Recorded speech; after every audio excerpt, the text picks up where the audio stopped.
It's a Sunwing vacation that was anything but sunny for a Canadian woman who says she was sexually assaulted by a resort employee in Cuba. Tonight, she's speaking out to City News, saying little was done to help her get justice. A warning first to viewers, the story is graphic in nature.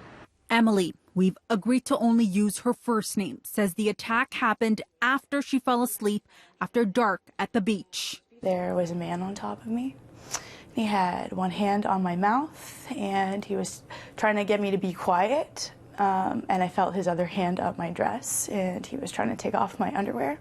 Emily says she reported the assault to the front desk at Memories Veradero Beach Resort. And I wrote down, I'm like, if we go, I can pick him out, I can show you.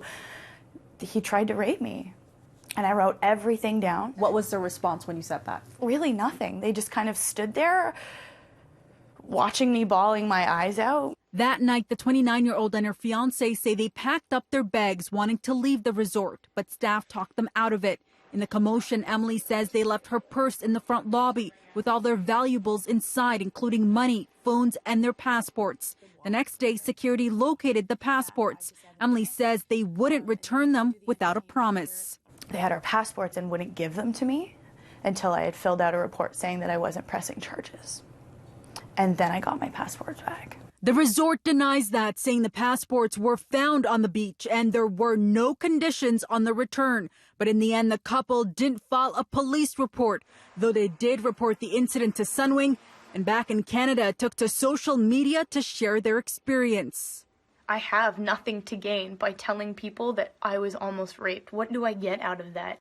She also left a review on TripAdvisor saying the resort did little to help her. In a now deleted response from Memories Veradero, the hotel refuted that claim, also saying Emily was, quote, inconvenient and verbally offending, adding they are still open for conversation. I knew that they were covering it up, and I genuinely believe it's because I had accused one of the resort members of assaulting me.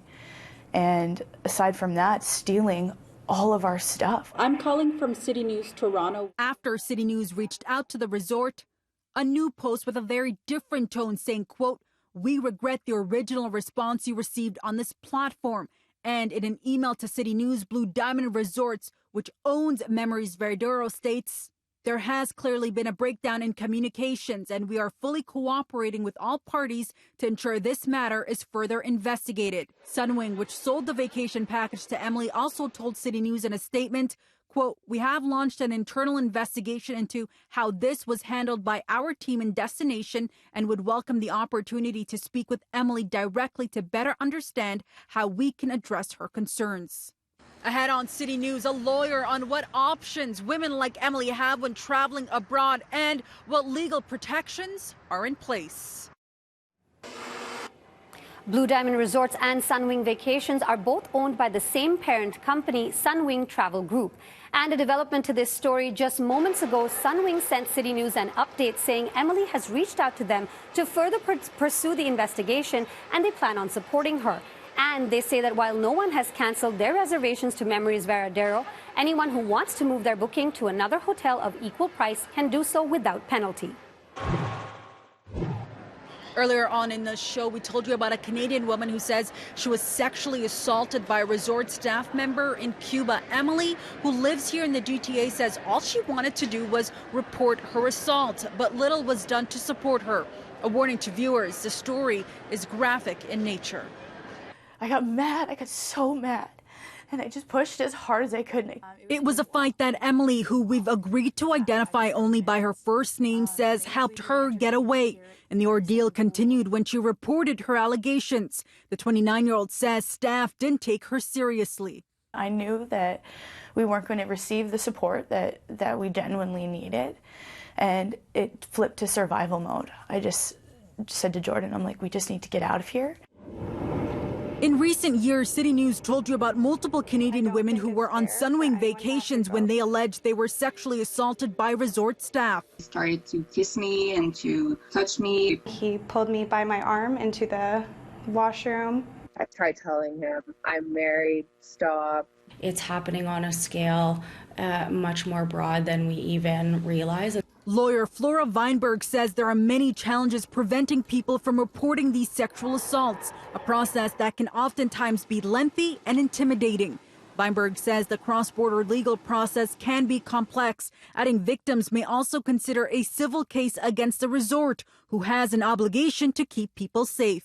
That includes in their hiring practices, in their training and supervision over their staff and their employees. And from a civil perspective, that's exactly what you would try to prove in a negligence case in sexual assault proceedings.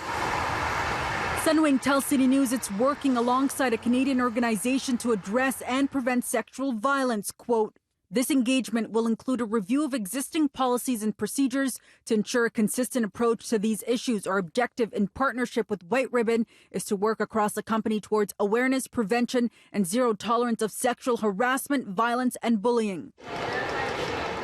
For those planning upcoming trips, Weinberg says, make photocopies of your passports, pay attention to government travel advisories, and to what other travelers are saying online. They can post specifics about certain resorts, certain hotels that have had a high number of incidences of sexual assault that the Canadian government can't post. Last year, TripAdvisor, an online travel site, introduced a feature that highlights traveler safety concerns, tracking posts made since 2018. So far, the site has tagged over 1,500 reviews for safety issues, and the majority of those are about sexual assault. The site also allows the resort the opportunity to respond.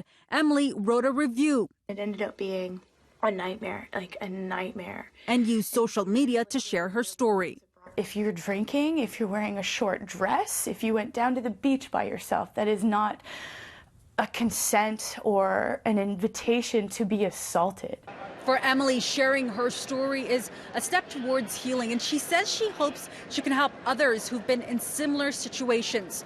You can find our extended interview with her on our website, citynews.ca. For City News, I'm Faiza.